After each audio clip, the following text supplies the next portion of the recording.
नमस्ते दोस्तों, आप सबका स्वागत है हमारे चैनल साहित्य गैलरी में।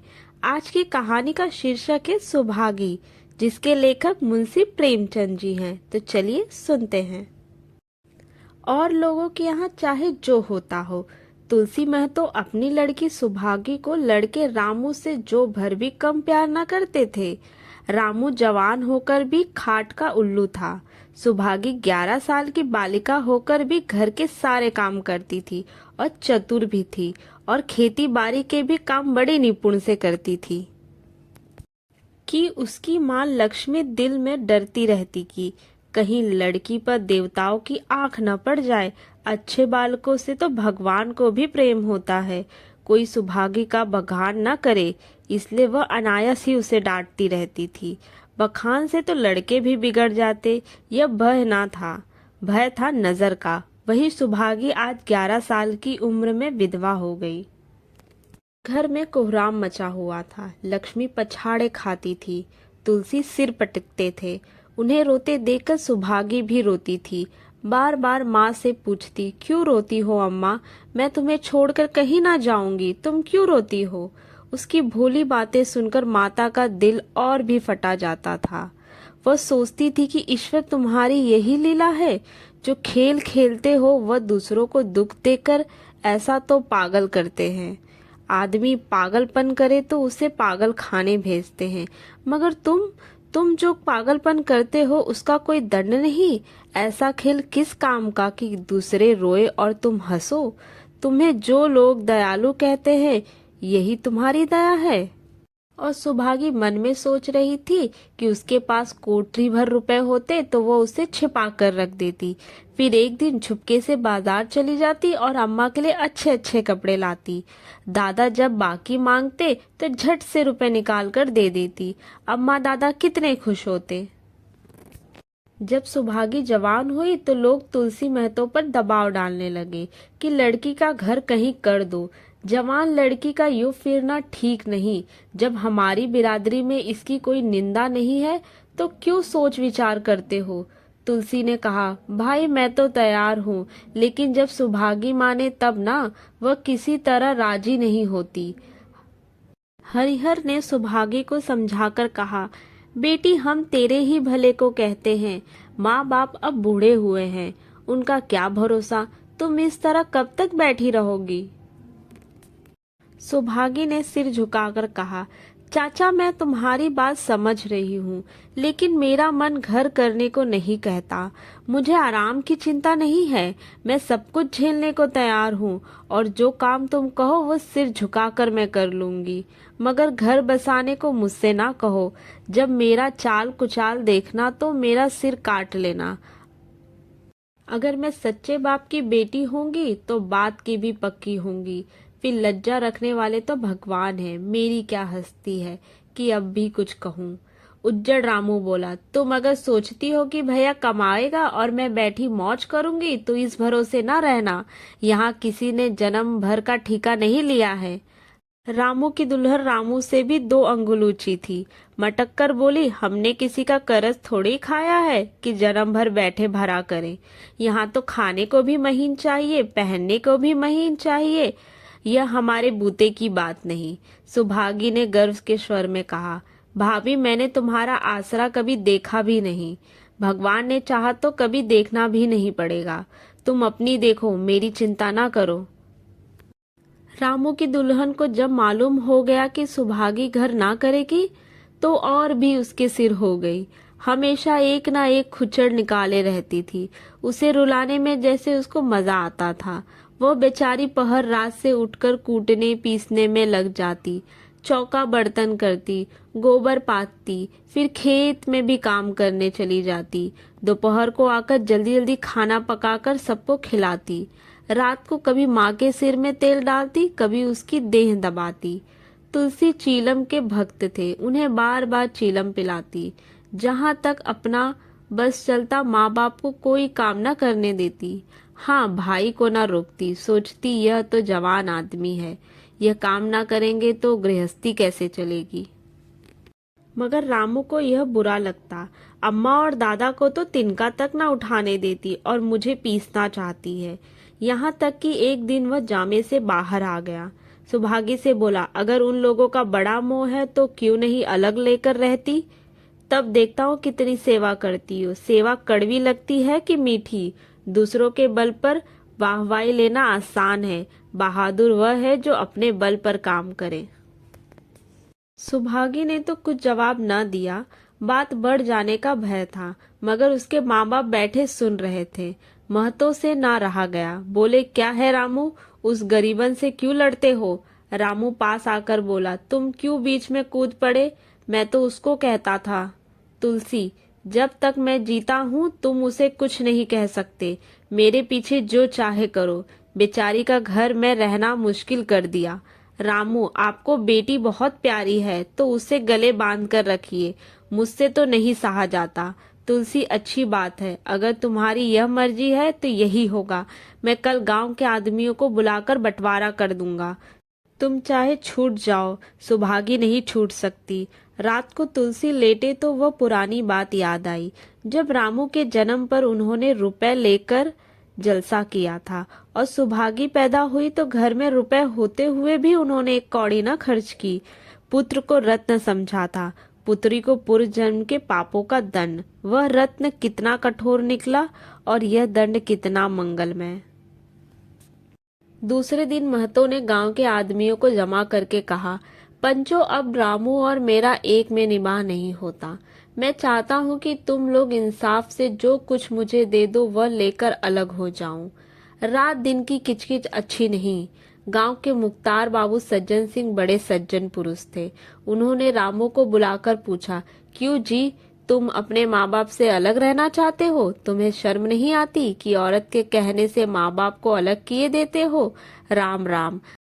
रामू ने ठिठाई के साथ कहा, जब एक में गुजर ना हो तो अलग हो जाना ही अच्छा है।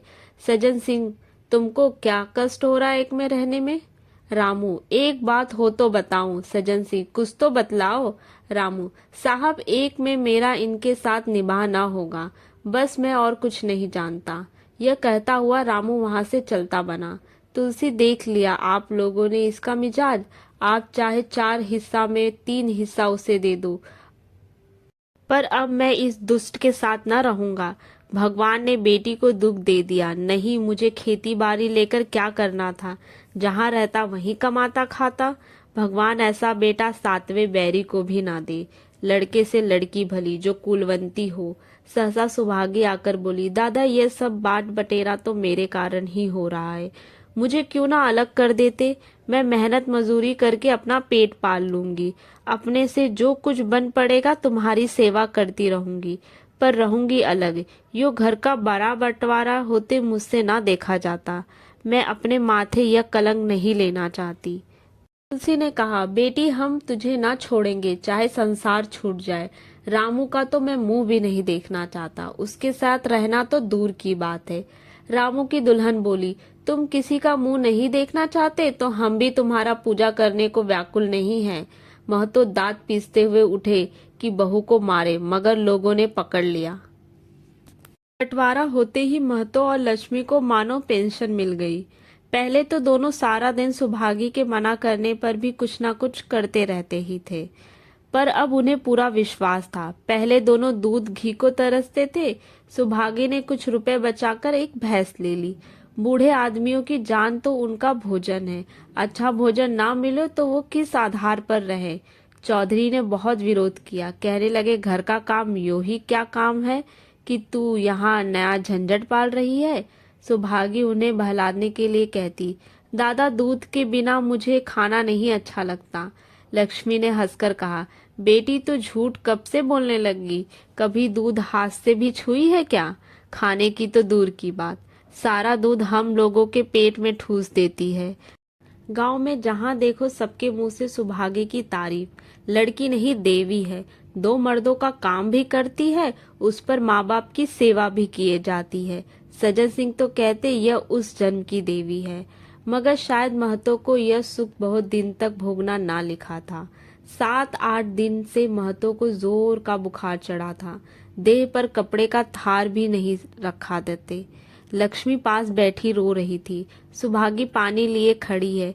अभी एक क्षण पहले महतो ने पानी मांगा था, पर जब तक वह पानी लावे उनका जी डूब गया और हाथ पांव ठंडे हो गए। सुभागी उनकी यह दशा देखते ही रामू के घर गई और बोली, भैया चलो देखो, आज दादा न जाने कैसे हुए हैं, 7 दिन से ज्वर नहीं उतरा। रामू ने चारपाई पर लेटे लेटे कहा, तो क्या मैं डॉक्टर हकीम हूँ कि देखने चलूं? जब तक अच्छे थे तब तक तो तुम उनके गले हार बनी थी, अब जब मरने लगे तो मुझे बुलाई आई। उसी वक्त उसकी दुल्हन अंदर से निकली आई और सुभागी से पूछा, दादा को क्या हुआ है दीदी?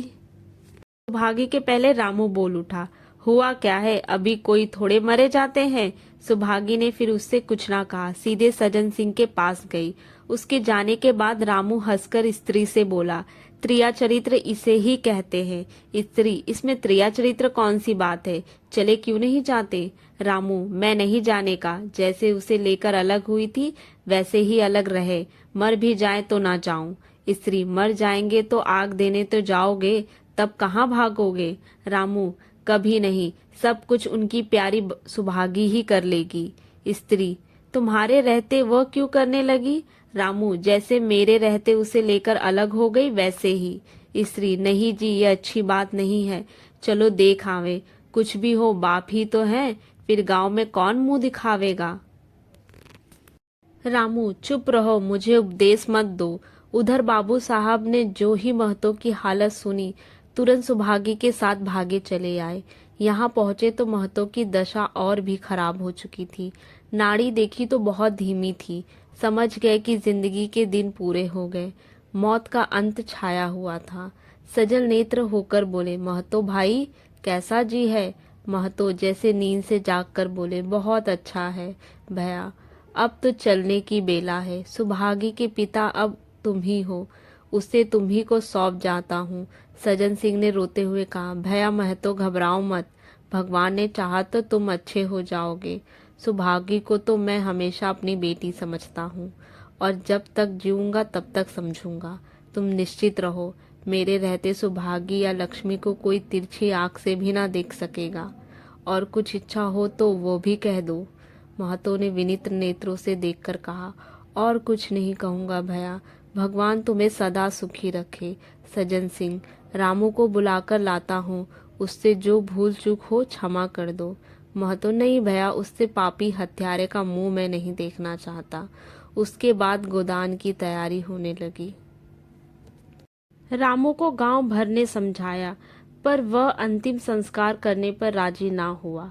कहा, जिस पिता ने मरते समय मेरा मुंह देखना स्वीकार न किया, वह मेरा ना पिता है ना मैं उसका पुत्र हूँ। लक्ष्मी ने दाह क्रिया किया। इन थोड़े से दिनों में सुभागी ने ना जाने कैसे रुपए जमा कर लिए थे कि जब तेरही का सामान लाने हुआ तो गांव वालों की आंखें खुली रह गई। बर्तन, कपड़े, घी, शक्कर, सभी सामान इफ्ताक से जमा हो गई। रामू देख देख जलता था और सुभागी उसे जलाने के लिए सबको यह सामान दिखाती थी। लक्ष्मी ने कहा, बेटी घर देकर खर्च करो, अब कोई कमाने वाला नहीं बैठा है, आप ही कुआं खोदना है और पानी पीना है। सुभागी बोली, बापूजी का काम तो धूमधाम से ही होगा अम्मा, चाहे घर रहे या ना रहे। बापूजी फिर थोड़े ही आवेंगे। मैं भैया को दिखा देना चाहती हूँ कि अबला क्या कर सकती है। वह समझते होंगे इन दोनों ने क्या ही कर लेंगे, उनका यह घमंड तोड़ दूंगी। लक्ष्मी चुप हो रही। तेरही के दिन 8 गांव के ब्राह्मणों का भोजन हुआ। चारों तरफ वाहवाही मच गई। पिछले पहर का समय था, लोग भोजन करके चले गए थे। लक्ष्मी थक कर सो गई थी। केवल सुभागी बची हुई चीजें उठा उठा कर रख रही थी। फिर ठाकुर सज्जन सिंह ने आकर कहा, अब तुम भी आराम करो बेटी, सबरे यह सब काम कर लेना। सुभागी ने कहा, अभी थकी नहीं हूँ दादा, आपने जोड़ लिया कुल कितने रुपए उठे? सज्जन सिंह, वो पूछकर क्या करोगी बेटी? कुछ नहीं, यूं ही पूछती हूँ। कोई 300 रुपए उठे होंगे। सुभागी ने कहा, मैं इन रुपयों की देनदार हूँ, तुमसे तो मैं मांगता नहीं, मैं तो मेरे मित्र और भाई थे, उनके साथ कुछ मेरा भी तो धर्म है। आपकी यही दया क्या कम थी कि आपने मेरे ऊपर विश्वास किया और मुझे 300 रुपये दिया। सज्जन सिंह सोचने लगे, इस अबला की धर्म बुद्धि का कहीं वार पार भी है या नहीं। लक्ष्मी उन स्त्रियों में थी जिनके लिए पति वियोग जीवन स्रोत का बंद हो जाना है।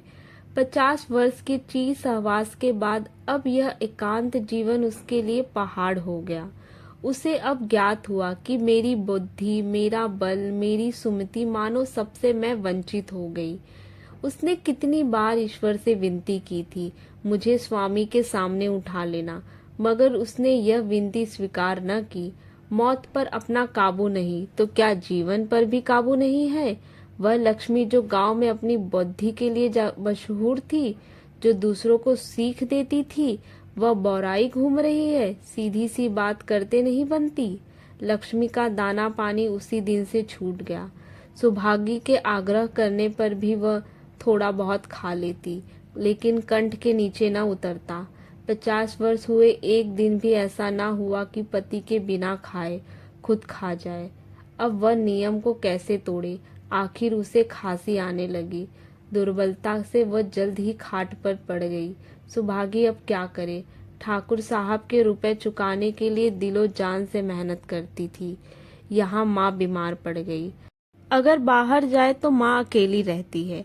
उनके पास बैठे तो बाहर का काम कौन करे। माँ की दशा देखकर सुभागी समझ गई कि उनका परवाना भी आ पहुंचा। महतो को भी तो यही ज्वर था। गांव में और किसे फुर्सत थी कि दौड़ धूप करता। सज्जन सिंह दोनों वक्त आते, लक्ष्मी को देखते, दवा पिलाते, सुभागी को समझाते और चले जाते, मगर लक्ष्मी की दशा बिगड़ती जाती।